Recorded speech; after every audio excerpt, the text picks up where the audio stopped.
Hi guys, welcome back to the podcast. Glad to have you here on the Single Dads Club. Tuned in with another guest this week. A different bit of a subject, but we're going to get into it. What most people, saying that, most people don't wake up broken. They adapt. They survive their childhood, they survive their environment, their family, and they can carry those patterns straight into adulthood without even questioning them. Today's guest is David. David's life has been one that's been crazy, different in ways. He's had a great life.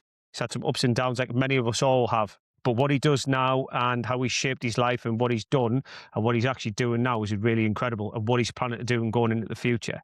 So I'll let over to David. He can explain some of his life and where he's been from early childhood all the way up through. How you doing, David? Yeah, good to be here. Yeah, thanks for having me. Yeah, it's a privilege, mate. Thank you. No, that's all right. Yeah, I suppose I'll start at the start then, Stephen.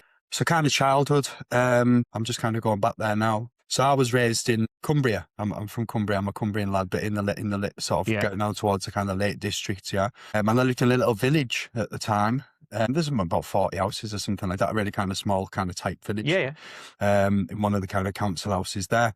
Where do I start? My childhood wasn't easy for a lot of reasons. In fact, it was damn difficult, you know. Had a lot of good mates and stuff around them. We used to like kind of going out and playing up the woods and making dens and things like that. But in the house was a nightmare. So my father, he's passed away now. Fortunately, I was able to resolve a lot of things with my father before that time. But my father was an alcoholic. Right. Okay. Had a really profound alcohol problem, and also kind of coupled with that, my mother was, how can I put it, Stephen? She was kind of cruel, distant, and quite sadistic in her behaviour. So I was so there was a lot of things going on in my house that was frightening, I suppose. Every day was kind of like walking on eggshells, because the home environment was kind of characterised by kind of aggression, violence, disruption. There was no kind of stability, you know, people were coming and going and stuff. There was a lot of kind of incidents around my dad, there was incidents, and then the police came, and then my kind of dad got taken away and he'd disappear for a period of time. Then he'd come back. And it was almost like, well, let's not talk about that. Let's just go on as we're going on. But then in between that, there was a lot of really difficult stuff with my mother. And although I won't go into massive detail with them, I think if I give you an idea of some of the situations with my dad, the first time I remembered my dad drinking or not even understanding what alcohol was then, I don't know how old I was, you know, Stephen, but I remember coming back from school and he was sitting on this bench kind of overlooking the cooker, and he kind of says, "Come and sit down, son." And he was kind of quite, what's the word, kind of saying he loves me and he cares about me, which is unusual for my dad because there was no emotional warmth from the house. I knew he was acting a little bit strange. Yeah. And I couldn't put my finger on it, but it made me feel uncomfortable. When me and my brother went to bed, my brother's 4 years older than me. And as I say, I can barely remember how old I was. I was very little. But then the next thing we heard was all these police screaming up and all this banging on the door. What had happened was my dad had fallen asleep, set fire to the house, and the police all screeched it, but I think my dad had got in a punch up with the police when they arrived. But the banging was actually my dad trying to bang a stool, get out the door, because of this kind of, you know, there was a fire in the kitchen. Yeah. And I can remember it clear as daylight, the kind of police shining a torch up the stairs, and there was like loads of smoke. Me and my brother kind of standing at the top of the stairs, just peering down, like, what on earth's going on here? I think my brother was quite familiar with that, because when I speak to him, he says, yeah, it was always like that. But then obviously my dad got taken away by the police. I don't know when my mother was at that time. She turned up, but then it was the day after, that was that. It was gone. Never spoken about again. It was just one of those things. We don't talk about what happens in our house. Yeah. Similar kind of things. He came home one night, my mum wouldn't let him in, so he went to the shed, got a sledgehammer and came through the door. And I'm kind of telling this as a story. I'm not actually intentionally not emotionally connecting with it at the moment. Yeah. You know, I get that. But if you try and imagine you're kind of child at that point and not really understanding this and what's going on. I mean, the fear factor must have been massive for you, David, like to be in that situation. And I suppose you trying to understand and comprehend like the reasons of why this keeps happening, the dynamics and the crashing around, the police constantly being there, screeching through the door. I mean, even having a fire at your house, like what, I mean, that's crazy to try and even depict through, and then you're getting out of the place, and then life is supposed to go back to normal and be changed. Obviously, your dad wasn't around for a while, and then here you are back again in that, you know, situation where he's trying to get back through the door, and you think, my God, what's happening again now? I mean, the fear factor that you must have had back then must have been like, you must have been on eggshells a lot of the time in the dynamics, were you? It was, you know, it was constant, and And this is kind of where a lot of my anxiety comes from, or, the anxiety I experienced through my life. I was always on high alert, ready for something to happen. Yeah. And that Yeah. kind of went on. A lot of my memories are around these. The last time that happened, it was actually the occasion with the sledgehammer where my dad come through my door. We didn't have a phone then because we Right. lived kind of in poverty, and I don't know if the electric was even on. Me, so one of them 50p electric meters out, and the electric often Yeah. used to go out. Yeah. Yeah. So my mother said, "Go and ring the police," and there was a phone box up the street. So I remember I jumped through the back living room window, but our house kind of backed onto the countryside, so it's pitch black. And I remember I was jumping fences and stuff. I was very young, going over all the back fields to get to the phone box, rang the police, and then kind of walked back down the village. It sounds crazy, but it's quite important. When I jumped out, I put my mum's slippers on because I couldn't find my shoes, but I lost one of the slippers. Right. And I was kind of coming back down the road in the pouring rain and kind of just standing, and all the police screeched up, and I was just standing in the rain looking what was going on, and they were kind of wrestling with my dad and stuff like that. And I remember one of our neighbours over the street, they used to be quite kind because they kind of knew what was going on. She says, "Come on, son, come on, and we'll get you sorted." And so I sat down, then maybe like an hour later, my mother come over and got me. But um, the reason I talk about the slippers, and I only realised this years and years later, when I met my wife, she says, "Why don't you take your shoes off?" I always sit with my shoes on. I've got my shoes on now, even. Yeah.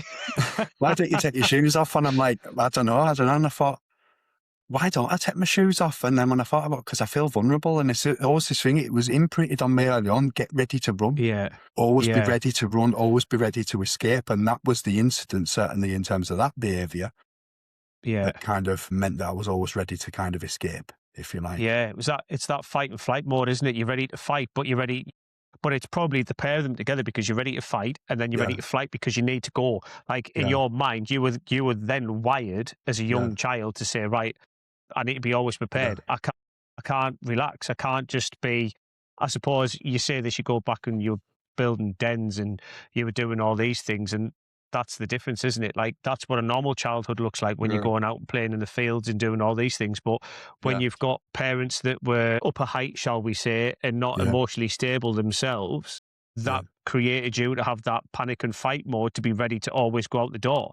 yeah. Did you ever have like a bag packed like when you got older as if like you had to leave or anything like that? Or was it just always, did it ever get to that extreme, or was you always just sort of whatever came, do you know what I mean? What? How do you mean? What, I had to leave the house, So, or? like if it was an issue, did you ever had to feel like you had to have like security where you had something with you beside your bed or like under your bed or anything like that, that was like that you knew if you had to like run, not saying that you ran away from home, but saying like there was something that kept you like safe and calm if it got too much for you, like emotionally, do you know what I mean? No, I think I kind of just got a bit emotionally numb to this stuff, to be honest, because Yeah. feelings weren't allowed in our house. And in fact, feelings were shamed. So feelings are for the weak Right. type of mentality. And that was more so coming from my mother, that. And I kind of remember when that happened as well. I can't remember what it was, but I was crying my heart out. It was like in the middle of the Yeah. living room floor. I remember my dad was sitting there, my mum was sitting there, and I was bawling my eyes out, bawling my eyes out. And I can't remember what it was for, but I remember back the experience at the time. It was almost like, love me, please just see me. Do you know what I mean? Yeah. Because I didn't get any of that emotional warmth. I didn't know I was important. I didn't feel loved. And my mum was kind of shaming her, "Oh, boo hoo, let's all feel sorry for David. Look at the state and stuff like that," because I was crying. My mum can't handle crying. Right. And I remember that was the time where I never cried again. Right. I distinctly remember that was like, okay, I won't ever cry again. And that was a significant changing point in my life in terms of some of the behaviours that started kind of Yeah. taking on at that point. And I think, as I say, I mentioned my mother, and I think when my dad finally went, the stuff with my mother kind of upped a lot, there was, and again, I won't go into kind of stories so much about that, but I was hurt physically quite brutally sometimes in a lot of ways, Yeah. emotionally every day. Neglect is a lot, chronic neglect, I always felt kind of lonely and on my own, and that nobody kind of cared. My mother was kind of never there. And my brother had Yeah. left, who says 4 years older than me. He left when I was about maybe 10 years old or something like that. He went and stayed at his mate's house in Wigton, so it was just kind of me and my mother, but it was bad, But I think when I kind of moved on to the teenage years, as is the nature of the stuff I've been through, I rebelled, and I rebelled big time, Hmm. I was fighting, getting into trouble with the police, started taking drinking drugs. When my mother kind of was horrible to me, I'd kind of start punching doors and things like that. I was very, very angry and aggressive, you know. But then that gave my mother Yeah. an opportunity to start blaming and shaming me for all that as well. Oh, look at you, you're a disgrace, and I wish I never had you, and all of this kind of stuff. But now I know when I'm looking back on that now, that was a reasonable response to what I'd been through, you know. It was how I was trying Yeah. to kind of cope with that stuff, you know. I was in Yeah. very much in survival there. It was this mindset of nobody will ever hurt me again. And I'll make Yes. sure of it, Yeah. you know. Yeah. So I kind of, yeah, was very much in survival at that point, and then almost, yeah, about sort of 12, 13, dipping my own toes in drink and drugs, things like that, Yeah. you know. So yeah.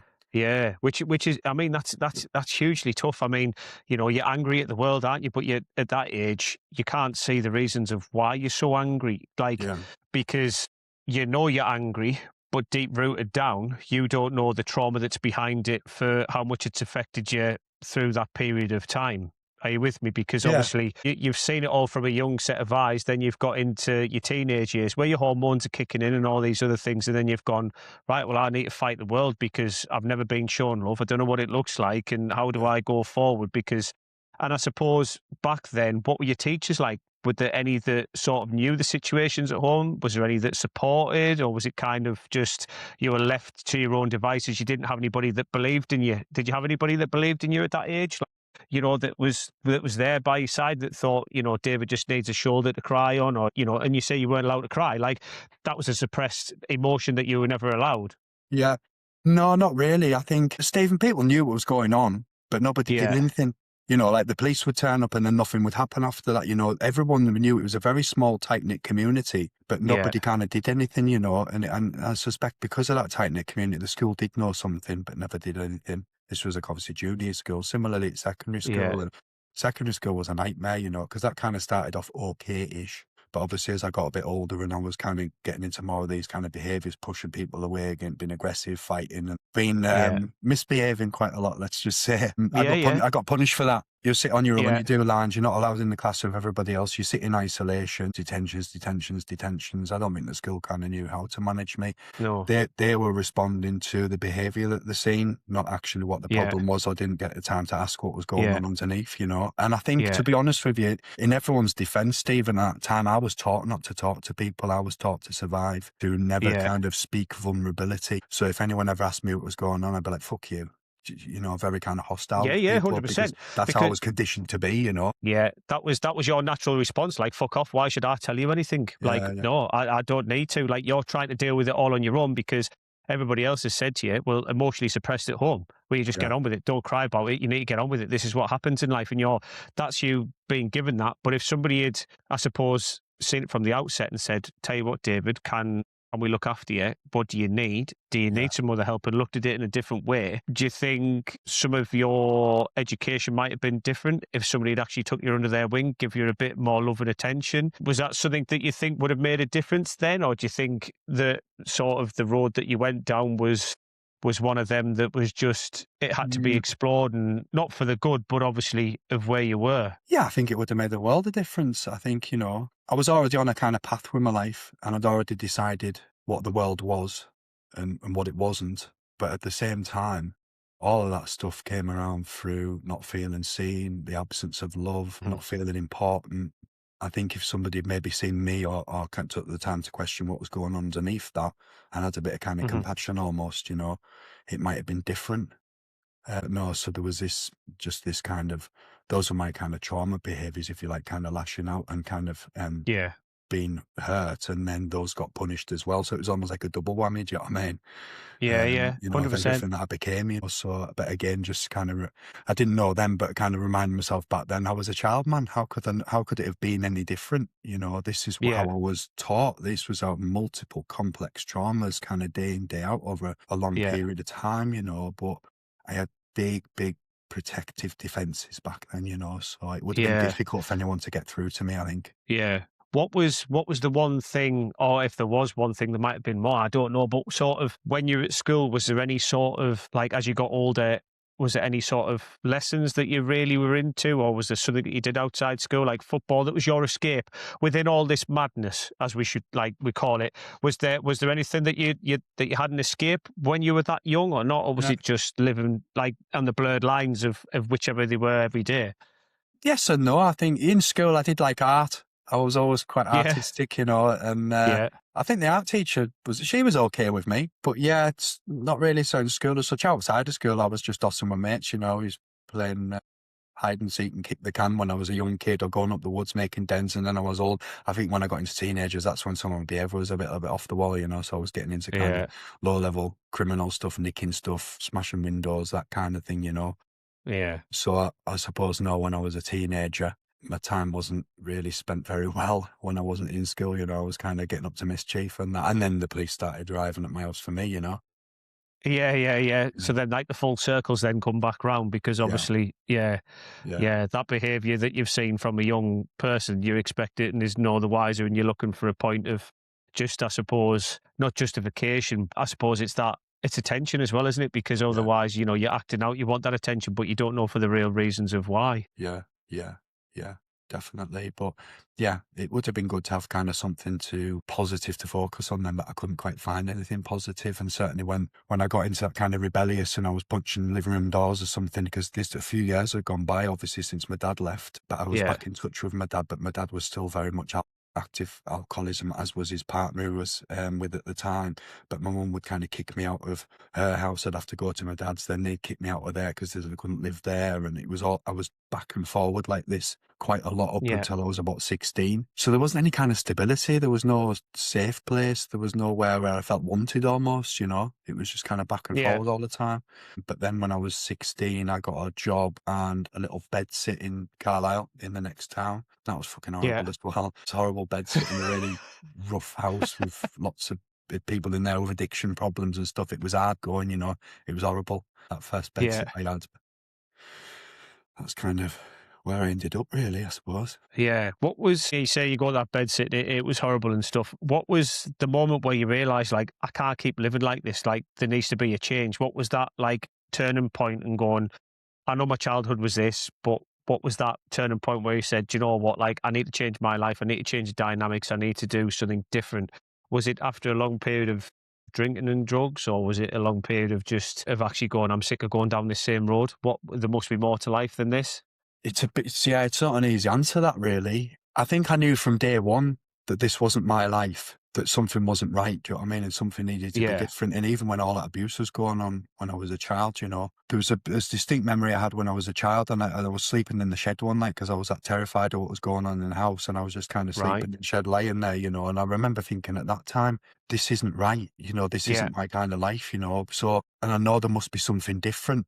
But I didn't know what it was back then. But yeah, so I've always had that kind of idea that I didn't kind of like the life I was living, but didn't know how to do things differently. But after I kind of got that bed sit in Carlisle, I think I went at 10 years because I packed in drugs and alcohol at 27. So there was kind of okay. 10 years of that and moving around a lot, of saying I couldn't put down roots. I think I was trying to count it up once. I think I had about 40 different places that I stayed over that period. Just kind of used to just jump around and sometimes not Yeah, even pack my bag. I didn't settle anywhere for too long. I was up and down the country and, um, yeah, from disaster to disaster.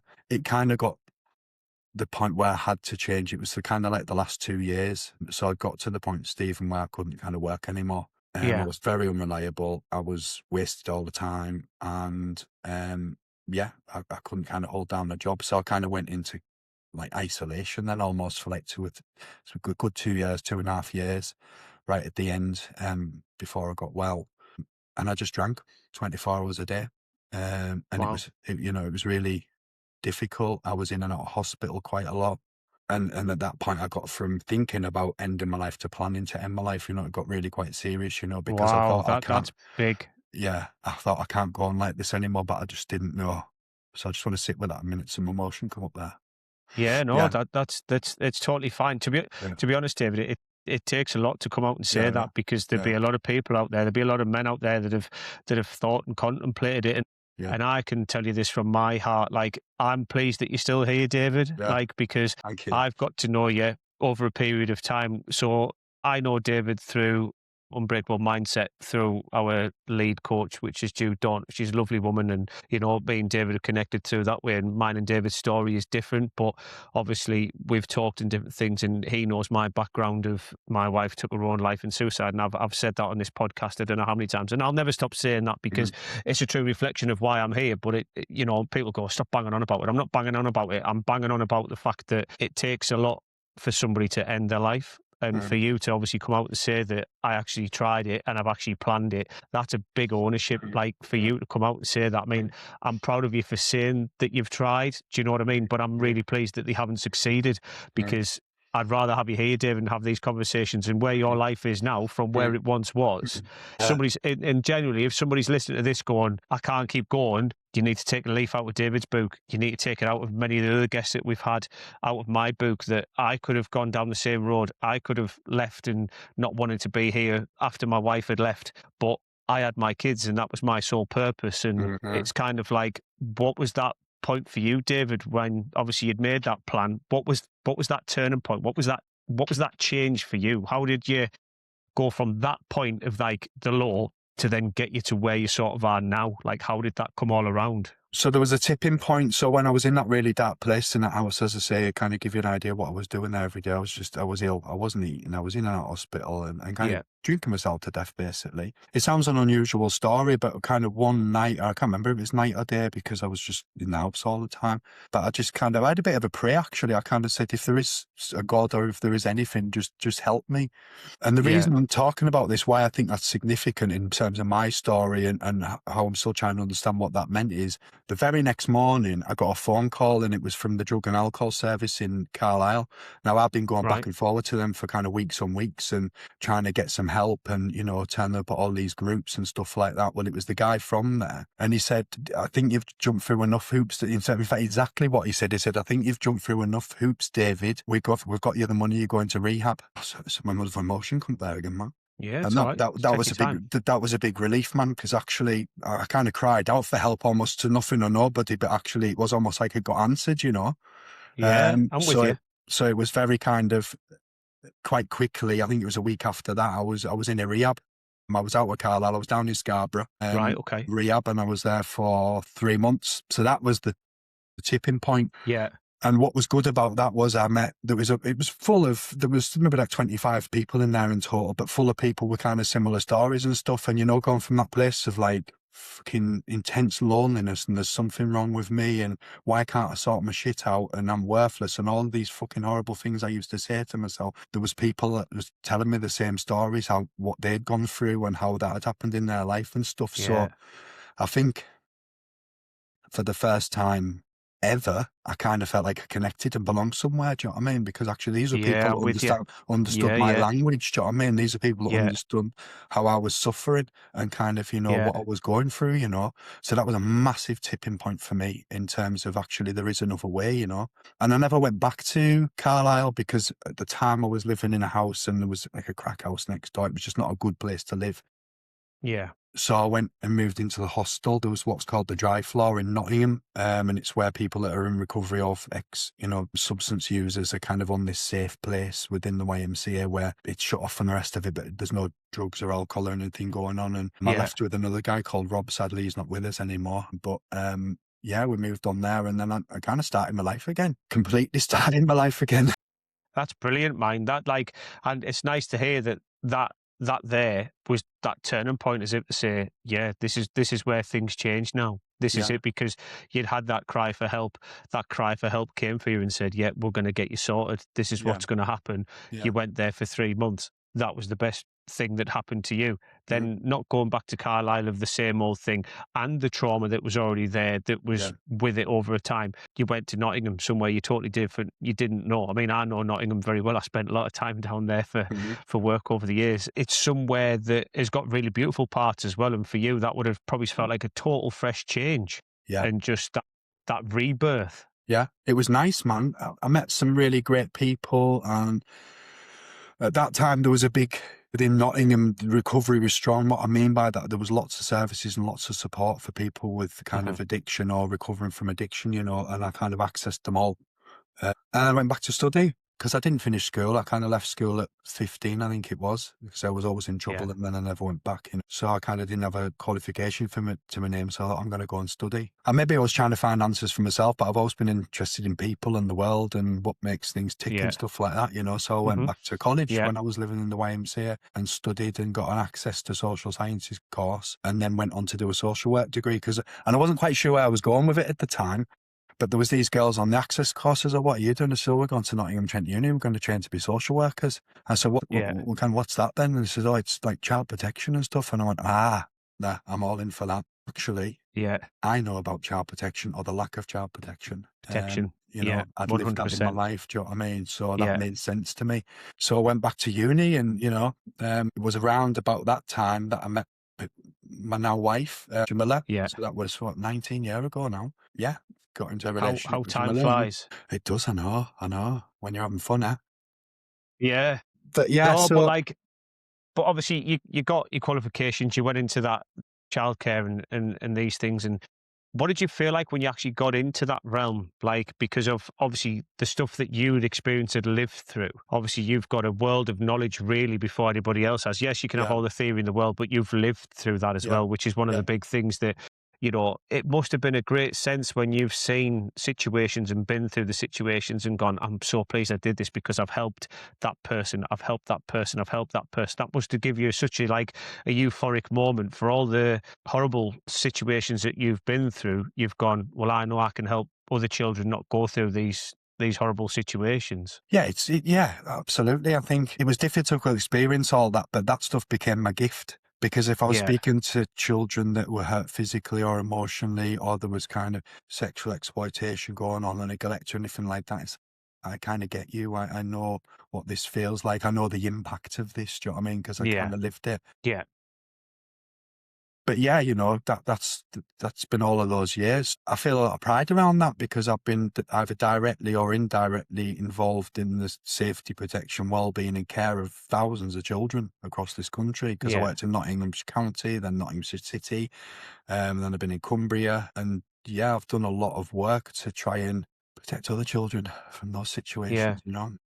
Hats off to you. Well done, David, because Yeah, it's a big thing, and there's a lot more goes on out there than we all know. Not that we turn a blind eye to it, but yeah, there's a lot of suffering going on out there, which leads into where we are now as adults, where it leads into all these mental health issues, all these trauma, the suicide rates that we have. mm, Not all of them, don't get me wrong, but it does equate for a lot of things in life, and obviously the way people feel now, and how it is as me as a coach, life and mindset as you as a coach, as well as obviously being psychotherapist, obviously going to do other things and more on your scale.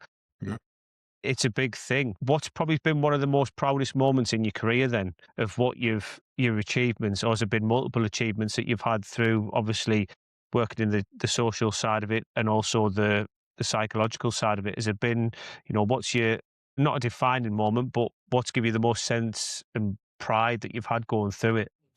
I suppose, I don't know, there's been loads, I've done a lot of hard work over the last 10 years. I suppose sometimes the feedback you get from people, because people are Yeah, in really difficult situations sometimes, and you kind of go and support in the best way you can and help in the best way you can. But if somebody kind of comes back and says, actually, that really changed things for me, or, yeah, thank you, that was important, or whatever that kind of feedback is, that's, for me, that's massive. Do you know what I mean? Because that's always been my motivation, is actually what can I do based on my own experience to kind of help others through similar situations. So actually that's direct feedback in terms of my purpose, what I've always thought my purpose is, from kind of going back yeah, from yeah, the difficult times to kind of now. Yeah, just getting that feedback that actually it's been really life changing, or that it's really helped them, or it's really helped them to work through things, and kept them safe. That's been yeah, kind of like the biggest thing for me, and that's an honor, to be able to yeah, kind of be part of that, and see people kind of go on and move through what they need to move through in their own lives, and very difficult situations sometimes. yeah, 100%. Um, Looking back, one thing that mattered the most, either recovery or was it the growth? Which one was more for you? What mattered most? Mm, I don't know. In Or do you my think it's a bit of both? Or do you think it's a bit of both that are obviously entwined into each other? Yeah, I think a bit of both really, but the one thing that's I suppose it's people actually. When I really think Hmm. about it, what matters the most in terms of where I'm at now is the people I've met along the way. When I got rid of that kind of stinking thinking where people aren't to be trusted. Don't get too close, you'll only get hurt. When actually I kind of moved Yeah. through some of that to actually connect with people and express vulnerability. And I wasn't judged. I was kind of met where I Hmm. was at, and people kind of thanked me almost for kind of being honest with them. That kind of changed things, because it was only in kind of like my relationship with other people really that I've kind of got to where I'm at now, if that makes sense. I've been in kind of Yeah. survival and fierce independence when I was younger, but it was my ability Yeah. to kind of connect with other people and kind of trust those people kind of coming through all this to now kind of having some beautiful, authentic, real, honest relationships with people. I think that's probably the most important thing for me, to not Yeah. to let go of that shame and that narrative. As I say, I think I did carry a lot of shame for a lot of years because Yeah. Yeah. I was led to believe that I was the problem. And then I also double shamed myself for all the kind of crazy behaviour and stuff, and then all the stuff that happened at school and teachers kind of saying there's something wrong with you. And I carried that for a long time, but it was only through kind of meeting people that kind of directly challenged that way of thinking, like, you're an all right guy, and you work really hard and you're a good person. And actually, I could change my. Actually, I can let go of all that shame. Actually, it was never mine to own in the first place. Somebody gave Hmm. me a big fat chunk of that, and I swallowed it whole, but it was never mine to begin Yeah. with, you know. Yeah. So I kind of let go of that. But yeah, there's been some pivotal people in my life, people that I've met that have really that know all of me and really helped me with my life. Do you know what I mean? But the key to that Yeah. was to be brave enough to I've kind said of this. speak to them people. Do you know what I mean?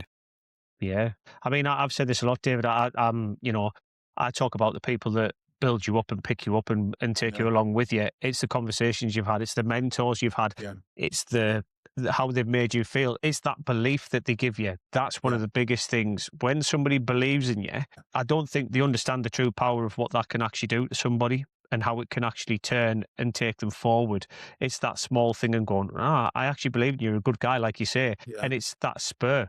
It takes you forward. It gives you that next step. It lets you be who you want to be. Do you know yeah, what I mean? yeah, Um, definitely. i- if someone's listening is where you were, stuck, surviving, quietly drowning, what would you want them to hear? To reach out and ask for Yeah, help. yeah, And to kind of, if the world feels unsafe or you don't kind of think you can connect with somebody, kind of have a look around, because those people are out there. There are people out there hmm, that do genuinely care, that do genuinely want to kind of help. So don't sit in isolation and loneliness, because in my experience, the problem just gets bigger. Trauma isn't a kind of a thing to do alone when you're trying to work through it or do something different. So it's kind of yeah, being brave and reaching out for help. That would be my biggest learning. yeah. Good man. I always say that reach out. If anybody's ever stuck, just find it, contact us, contact the Single Dads Club, do anything. There's many of us out there, I'm Yeah, working on an app to bring it all. So there's nice. going to be mountains amount of help, and with more coaches on there, then men are going to know what to do with in a local area to them, and that's going to be able to reach out and help, because it's needed. Because I think when you've got that one person that actually cares and that actually believes in you, I think that's the change. I think Yeah. that's the total flip of the coin, and it just comes on. What's the biggest lesson your past taught you that you carry today? The biggest lesson that my past taught me that I carry today, Yeah, I don't know. it's a good one, isn't it? Makes you think. It stumped me a little bit that I've had so many lessons that I'm worthy. Does that sound a bit cliche? I don't know if that does. No, it doesn't. It doesn't. Not at all. Worthiness, yeah. That's of all the lessons I've had and where I came from and where I am now, this sense of I am worthy. And I'm going to say, I'm going to go a bit further than that I am worthy of love, because love always Yeah, eluded me for a lot of years. When I was a kid, I didn't understand what love was. So yeah, yeah. I am worthy of love. That's probably, don't know if that sounds cliche, but it feels right for me. No, the thing is, we're all individual. If that feels Yeah, right for you, but I get that, because love's an amazing, beautiful thing, and if you're yeah, shown it, it can make you feel so bright, so happy, so emotionally inept. And I think that's what a lot of people do miss as well. And I yeah. think there's things that happen, and yeah, I think that's beautiful. And finally, how would you describe your life now compared to then? It's mint. I love my life. You know, it's not always easy. Life's difficult, you know, despite all those things, you know, but I love my life, you know. I love my wife. She's my hero. I've got 3 beautiful daughters. You know, I've got kind of freedom to do kind of what I want pretty much. I've got an amazing job. I love the stuff I've done in social work. I love being a psychotherapist, a mindset coach. I've got some awesome friends, really, you know, people that I love dearly, you know, really kind of close, Yeah. important friends in my life. My life's kind of really good. Do you know what I mean? It's going Good. from strength to strength. In fact, but when I say strength to strength, it's not about stuff. It's about that I'm just more and more and more content with me and my Yeah. life. Yeah. Do you know what I mean?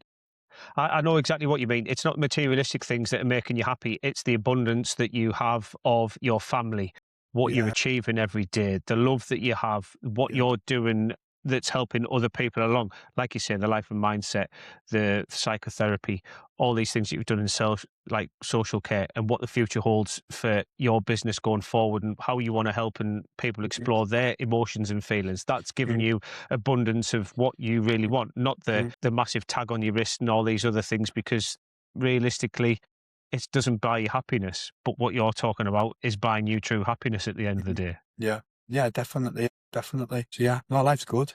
No, I mean, yeah, there's one big thing that I know that you've recently done, and I think a lot of people would love to hear it. So, you've been to South America recently. I mean, when you told me, to be fair, you were supposed to be on the podcast weeks ago, and Right. this was before you went to South America. And unfortunately, we had a lot of issues this end, so that didn't happen. And you went away to South America, and then, so obviously, tell everybody your trip to South America, because I mean, Oh, to Peru. brilliant. Yeah, Yeah, yeah. So yeah, I went to Peru for best bit of a couple of weeks. One of the things I've done in my life to heal is to work with shamans, to go back to yeah, kind of learn from indigenous cultures, because kind of in the West we've kind of very much got a kind of fixed way we think healing needs to work, you know, and even like psychotherapy in essential, it's only about 150-year old, but there are healing practices in other kind of cultures around the world where it's been going for thousands of years. Do you know what I mean? About how they kind of heal yeah, one another and kind of healing community and relationship with themselves and the earth.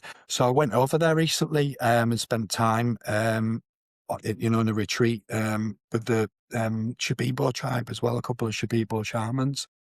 yeah, It was immense, man. And there was a lot of kind of healing work. As I say, I kind of, when I've been there for a couple of days, I thought, I'm going into the Amazon jungle and it'll be nice and I'll see a few monkeys and trees and things like that. But it wasn't like that, man. When I got there, it's like when I was there a couple of days, I thought, shit, I'm in the jungle, man. And it was dense, man. And it was alive. It never kind of shut off the noise. But yeah, I yeah, did a lot of kind of healing work there with different plant medicines. And these shamans were unbelievable, man. I've never seen anything like it in my life. Of course, within these kind of indigenous cultures, they're kind of born into these healing roles, you know. So that's kind of was decided for them when they were born. So they're almost like what we would equate to our doctors over here, you know. Over there, people go and yeah. see the Okay. shaman, but it's very, very different about how they go around healing. But yeah, it was difficult. It was beautiful, and it was an eye opener. I won't go in for that long again. It felt a little bit too long to kind of be away from everybody that I care about. But Yeah, yeah, you know, it was great, and got the opportunity to go to a village there and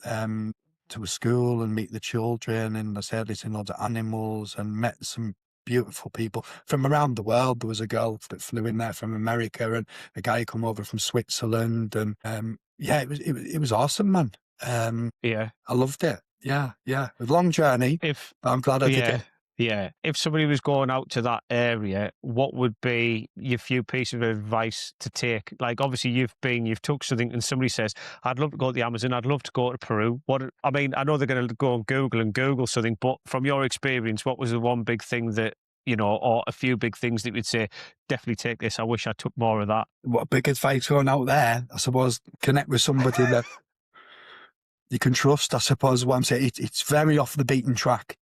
Do you know what I Right. mean? Okay. So after we were Yeah. flying for like 2 days, and then we was getting on a boat, and then we go down the Amazon River for a couple of hours, and you're in the middle of nowhere. So you got to be the other people that kind of know the jungle. We were really lucky because the guy, Victor, he was kind of born and raised in the jungle. I think Brazil, but if you get lost in the jungle, that's the type of guy to get lost in the jungle with. Do you know what I mean? Know somebody that Yeah.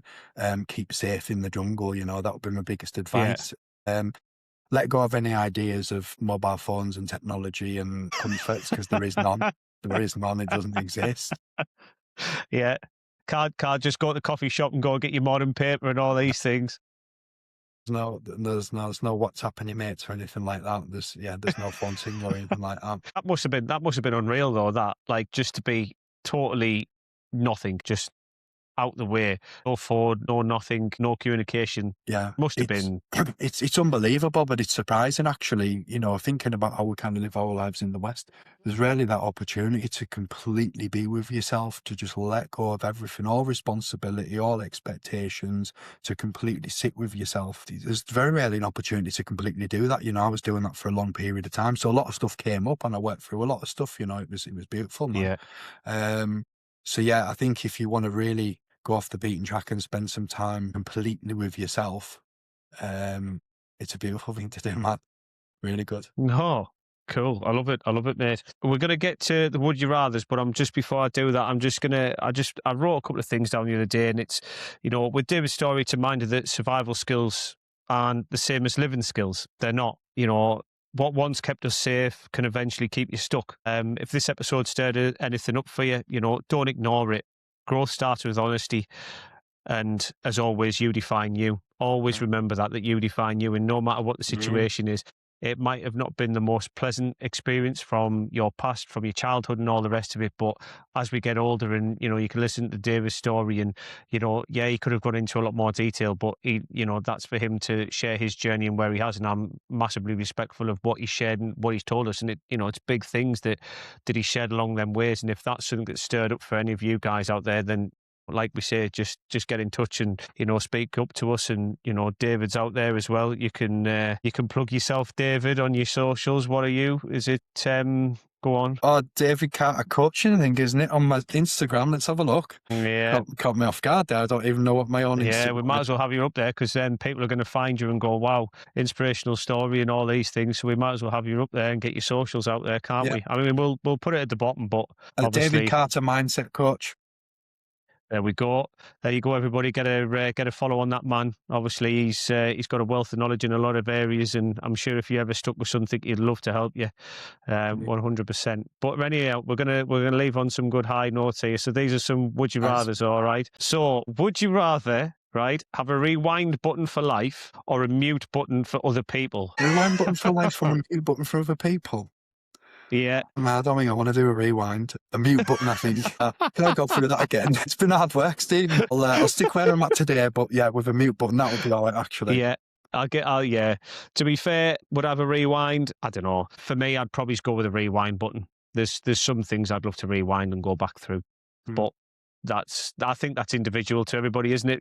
Sometimes I'd like a rewind button, even if it was only for 5 minutes. Sometimes I'd like to go back just to experience something again. Sometimes it'd be hellish. Yeah. But yeah. So also, would you rather every time you enter a room, theme music plays, or every time you leave, people clap? Say that again. Right. Would you rather, every time you enter a room, theme music plays, right? So it could be like Bond theme, out like that, yeah? Or every time you leave, people clap. So applaud you as you're leaving. I want theme music when I come in. But now I'm going to wrap my brains and think, what tune do I want? How are you going to ask me that? I don't know. I'm going to have you know. I can't think. There's so many songs. What would I have when I come in? I don't like a Rocky tune or something. I don't know. Could be anything you like. Eye of the Tiger in the background every time you walk in. Something like that. Maybe. I don't know. You've really caught me off guard. I'll have to come back to you. It's going to require a lot of thought. If this is going to be my signature tune from entering a room. Do you know what I mean?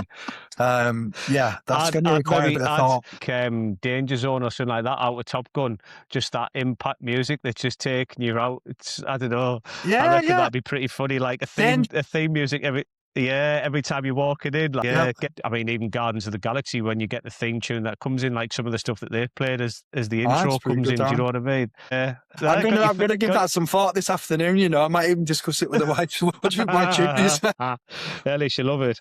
Last one. Would you rather have a fight with a chicken every time you get in your car, right? Or a monkey once a year, but you don't know when? Do you want me to repeat that, Tig? It's hilarious. I love it. fight with a chicken every time I get in a car, or a monkey once a year, but I don't know when. Yeah. I don't know, man. Stupidly funny, but they're brilliant. I love it, mate. I love some random stupid stuff like this, honestly. No, I think It's it would fucking have to be brilliant. the monkey, I think. I can't be dealing with the chicken every day. Do you know what I mean? If there's no break from the chicken. Yeah, Can I've you got imagine? stuff to do. Can you imagine inside the car every day Aye. off a chicken? Yeah. All the feathers, all the shite. You wouldn't know where to look, would you? Yeah. How do you have a fight with a chicken anyway? I don't know. What kind of... I mean, I love how your brain just goes, how would you have a fight with a chicken anyway? I'm It's gonna be thinking about flapping around logically, going- it's like, what's the move? Do you know what I mean? With a chicken in your car, I'm not sure. I'd rather have the thing is, monkey, though, man. would you? Yeah, yeah. I reckon the monkey would do me head in. Like, you wouldn't know. Just, I don't know, the anticipation. You'd be on edge all the time. I don't know if I could deal with that all the time. I think I'd have to just go with a chicken. But you'd get into a rhythm with a chicken every day, unless it was a different chicken. You didn't know what you were going to get, but you just get hold of it and put it back. Well, and now we're thinking well out the box now. But Yeah. I'll fight a chicken. I'll fight a chicken every day. Yeah. You could Like master chicken headlock fight. or something. Yeah, yeah. Yeah. I'm going to put some thought into that one as well. Be like a comedy sketch where you get a bat and just like whack it with something. Do you know what I mean? So it's like, "Wah!" and that'll be it, done. Yeah. Chicken's like flaked out of the back seat. Yeah. Mental every time you get in the car. Yeah. Hey, honestly. See, there's the brighter side of life. That's why there's always a good laugh. You've always got to have a good laugh. You can't always just end on the horrible harshness of life, because we know it gets too much. But no, right, guys, thank you very much, David, for spending your time and obviously coming in and telling your story. Really, really appreciate it. I know some of them bits got you a bit emotional there as well, but I really appreciate your strength coming on and talking about these things. So yeah, thank you very much for being on. Very welcome. It's glad to be here. Good man. Right, guys, listen, obviously stay tuned. There'll be obviously another podcast next week. Hope you've enjoyed this one. Let me know what your thoughts are, what your feelings are.